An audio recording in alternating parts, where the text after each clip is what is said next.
समर्थन नीतीश जी दिए हैं और हमको तो लगता है कि हो सकता है वही ईडी का चक्कर होगा, ईडी के डर से कि कहीं जेल जाना नहीं पड़ जाए। सुनते हैं जैसा कि नीतीश जी के पर भी जो है ना केस उसका कोनो प्लानिंग हो रहा था। हालांकि नीतीश जी का तो छवि सब दिन बेचारे का अच्छा रहा, ऐसा कर दिया। अब तो मुसलमान हम लोग उनके खिलाफ में हैं और नहीं तो वापस ले लें। रावण नहीं हम पलने देंगे साधुओं के भेष में, और अफजल नहीं पनप सकते अब्दुल कलाम के देश में। ये बिल्कुल एकदम सर गलत है। ये जो है हम लोगों को जो है बहुत पीछे ये सरकार कर रही है और इसका हम लोग बहुत निंदा करते हैं। और ये सरकार जो है ना, ये पता नहीं मुस्लिम ही के साथ ऐसा बार बार क्यों कर रही है। जय श्री राम, जय श्री राम हम अभी भी बोलते हैं जय श्री राम, लेकिन मेरे मर्जी से, मेरे खुशी से, हमको खुशी दो ना। हम हिंदू को भैया बड़ा भाई मानते हैं। गांधी मैदान में मुसलमानों का टोपी पहना सर पर, फिर उतार के लात तल दाब दिया उस मुसलमानों से। उस राजशाही और राजनीति और राजनेता के बारे में क्या पूछते? नमस्कार, न्यूज़ फॉर नेशन देख रहे हैं आप। मैं हूं आपके साथ अमित। लोकसभा और राज्यसभा में वक्फ बोर्ड बिल आखिरकार पास कर दिया गया। इसको लेकर जदयू के कई बड़े नेता ने इस्तीफा दे दिया है, लेकिन देश के आम मुसलमान इस पर क्या सोचते हैं, इसको जानने हम निकले हैं। आपको खगड़िया के आम मुसलमान वक्फ बोर्ड बिल पास होने के बाद उनकी विचारधारा क्या है, उनकी प्रतिक्रिया क्या है, उनको जानने के लिए रूबरू हुए हैं। आइए सुनते हैं। आपका क्या नाम है? मेरा नाम मोहम्मद नुमान हुआ, परबत्ता विधानसभा मेरा घर है। लोकसभा के बाद राज्यसभा में भी बिल पास हो गया। देखिए, ऐसा तो हम लोग सोचे भी नहीं थे, और जैसा उम्मीद था नीतीश जी से और नायडू जी से भी उम्मीद था कि ऐसा नहीं होगा। पता नहीं किस मजबूरी में समर्थन नीतीश जी दिए हैं, और हमको तो लगता है कि हो सकता है वही ईडी का चक्कर होगा, ईडी के डर से कि कहीं जेल जाना नहीं पड़ जाए। सुनते हैं जैसा कि नीतीश जी के पर भी जो है ना केस उसका कोनो प्लानिंग हो रहा था। हालांकि नीतीश जी का तो छवि सब दिन बेचारे का अच्छा रहा और हर दिन जो है सब धर्म का मान सम्मान करते थे, सबको लेके चलते थे।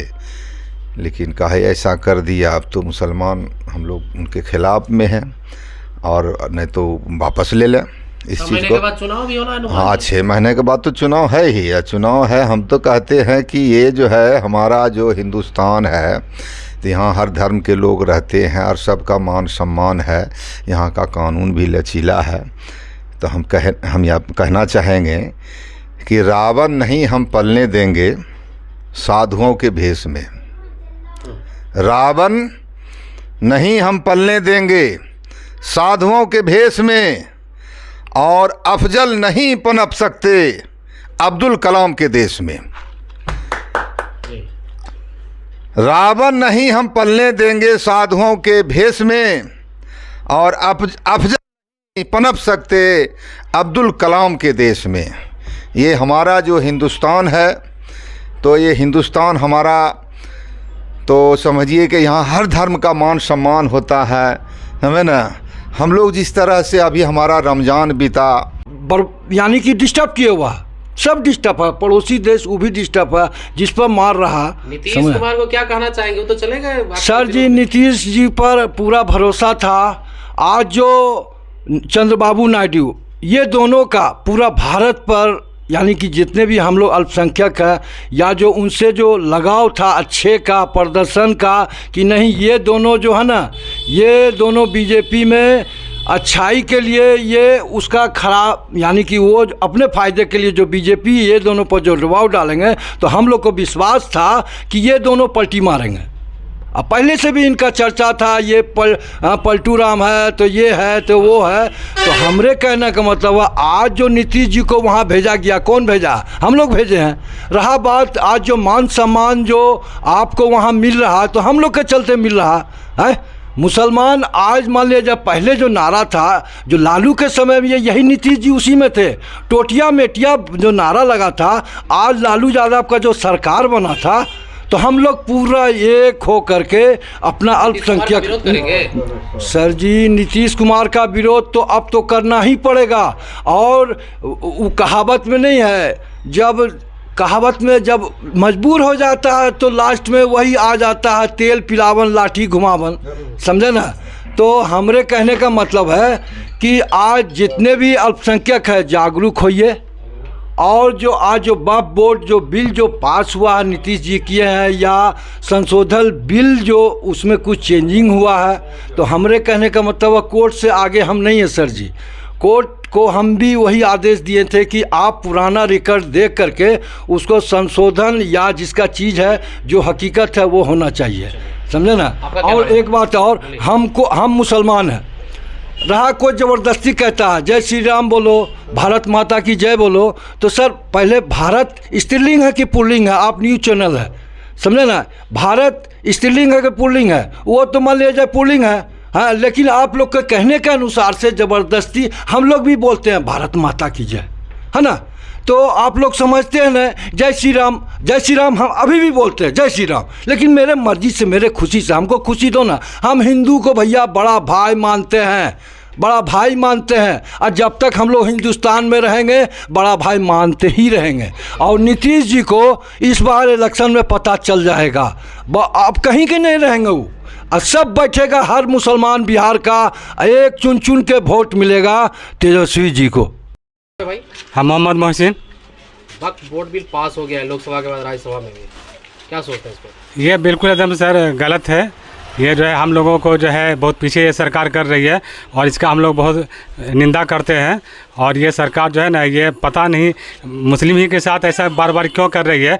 वक्फ बोर्ड ऐसा नहीं है कि जो है मुस्लिम ही के साथ है, और भी लोगों के साथ है, लेकिन उसके साथ ये नहीं करे, बार बार मुस्लिम ही के साथ जो है ये बार बार उठाया जा रहा है। इसका सर हम लोग विरोध करते हैं। नाम है चाचा? नाम मंजूर आलम। अब वक्फ बोर्ड बिल लोकसभा राज्यसभा दोनों में पास हो गया, इस पर क्या सोचते हैं? क्या सोचेंगे सर, जिसको सर पर ताज पहनाया हमने, जिसको सर पे ताज पहनाया हमने, जिसने गांधी मैदान में मुसलमानों का टोपी पहना सर पर, फिर उतार के लात तल दाब दिया उस मुसलमानों से, उस राजशाही और राजनीति और राजनेता के बारे में क्या पूछते, जिसने मुसलमानों के दिल पर कुचल दिया, हथौड़ी नहीं हथौड़ा चला दिया। इतना खंडित मुसलमानों के विश्वासों को उन्होंने किया जिसका उम्मीद नहीं। किसके बारे में बोल रहे हैं? यह नीतीश कुमार जी के बारे में बोल रहा हूँ। तो नीतीश कुमार के विरोध में है? विरोध अब क्या बोलना है, आप उस जिस पार्टी के समर्थन में है, साथ में है, उनका तो असर उसको पड़ेगा ही ना। जिस मस्जिद में कि हम लोग नमाज पढ़ते थे उसको आज तोड़ा जा रहा है। कल आज जो है तो वक्फ बोर्ड पास हो गया, कल क्या होगा हिंदुस्तान का वो तो कल आने वाला कल ही बताए। मेरा नाम आबिद खान हुआ। क्या करते हैं आप? स्टूडेंट है सर जी। आप पे बड़ी जिम्मेवारी है देश की जी। अभी लोकसभा के बाद राज्यसभा में भी वक्फ बिल पास कर दिया गया जी। और इसमें सरकार कह रही है कि मुस्लिम संगठन जो है ना आम मुस्लिम को बरगला रहा है जी। ऐसा कुछ भी नहीं है। पहले क्या होता था, वक्फ बोर्ड बिल में जो ज़मीनें होती थी, जैसे मान लीजिए आपके ज़मीन पर मस्जिद हुआ करता है जी, तो आप कोर्ट तक जाके अपील नहीं कर सकते थे। अब जाके कोर्ट भी अपील कर सकते हैं कि मेरे ज़मीन पे दावेदारी दूसरा दे रहा है जी। इस पर क्या सोचते हैं आप? देखिए सर, सबसे बड़ी बात है कि ये वक्फ बिल जो पास हुआ है तो इससे मुसलमान को ही सर नुकसान है, घाटा है। क्योंकि सर जो मस्जिद की ज़मीन है सर, वो जो लोग वक्फ कर दिए, जो दान कर दिए ज़मीन, वक्फ का मतलब है सर कि अल्लाह के राह में, खुदा के राह में ज़मीन को दान कर देना, दे देना। उस पर सर बहुत सारी संस्था चल रही है, मदरसा हो गया, कब्रगाह हो गया, ईदगाह है और मस्जिद है। तो ये इस ज़मीन पे जो चल रही है, तो वक्फ जो किया गया है, ये अब इसमें जो सरकार दखल अंदाजी कर रही है, सरकार अब जो कर रही है, इसमें सर सीधा सीधा कलेक्टर को ये पावर भी मिल जाएगा कि अगर आपके पास इस ज़मीन का जैसे कि पेपर नहीं है, कुछ नहीं है, तो आपको फिर इस ज़मीन से हटा दिया जाएगा, आपकी मस्जिदें को ध्वस्त कर दिया जाएगा, कब्रगाह हटा दिया जाएगा।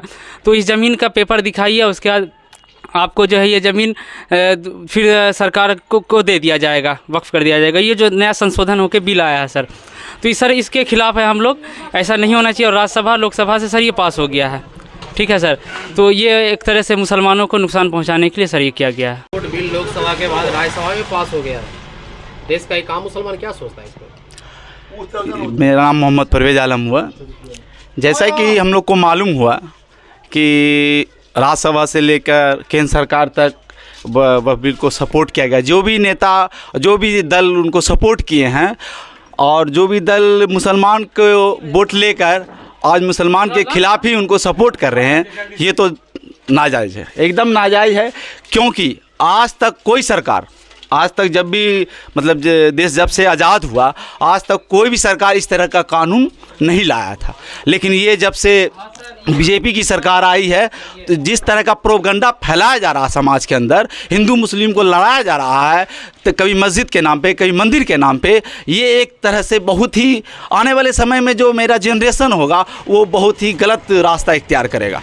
और मैं सरकार से यही कहना चाहता हूँ, जिस समय आपको वोट की ज़रूरत पड़ती है तो आप मुसलमान के घरों में आकर टोपी लगाकर वोट मांगने आ जाते हैं कि हमको वोट दीजिए। आज जब हमारे वक्फ बोर्ड के ऊपर जब क्लेम लग रहा है, वक्फ बोर्ड की ज़मीन को छीना जा रहा है, तो आप को सपोर्ट नहीं कर रहे हैं, आज किसी को सपोर्ट कर रहे हैं कि नहीं। आज जदयू के नीतीश कुमार जी, आप उसको समर्थन कर रहे हैं कि नहीं वक्फ बोर्ड सही है। कैसे सही है, हम कैसे मान लें? आज हमारी मस्जिद है, ये मस्जिद को ज़मीन देने वाला हमारे पूर्वज है, किसी के बाप की जागीर नहीं है मस्जिद। कब्रिस्तान किसी के बाप की जागीर नहीं है, हमारे बाप दादा ने इस ज़मीन को दान किया है। और सरकार आज बोल रही है कि नहीं ये वक्फ बोर्ड की ज़मीन है। वक्फ बोर्ड की ज़मीन कैसे हो गई? कल के डेट में ये वक्फ बोर्ड की ज़मीन हो जाएगी तो कल हमारे पास इसका डॉक्यूमेंट्स नहीं है, कागज़ नहीं है। कल के डेट में अगर वक्फ बोर्ड बोले कि नहीं ये सरकार की ज़मीन हो गई, आप इस जगह को खाली किए, ये किसी तरह से सही नहीं है। हम सरकार से यही उम्मीद करते हैं, जिस जनता का आप वोट लेकर सरकार बना लेते हैं, आज उस जनता को आप दरकिनार करके आप सरकार को समर्थन दे रहे हैं, केंद्र को समर्थन दे रहे हैं। इस तरह का प्रोपगेंडा सही नहीं है।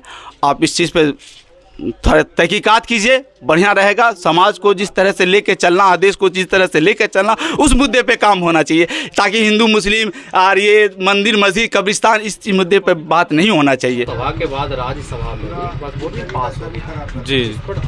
देश का एक आम मुसलमान युवा क्या सोचता है? देखिए, वक्फ बिल जो निकला है ये मुसलमानों के हित में नहीं है और इसको सदन में 1:29 पर बिल पास हुआ जी। और इस पर हम लोग तो वक्फ बिल के ख़िलाफ़ है और इससे देखिए हम लोग को तकलीफ़ है। और जो वक्फ बोर्ड के ज़मीन पर जो जायदाद है वो मुसलमानों की दी गई है, जो मुसलमानों के पूर्वज हैं उन्होंने ये ज़मीन दी है। और आज बहुत से गरीब लोग वक्फ बोर्ड के ज़मीन पर रह रहे हैं, और लेकिन ये जो सरकार में जाने के बाद उनसे ये ज़मीनें छीन जाएंगी।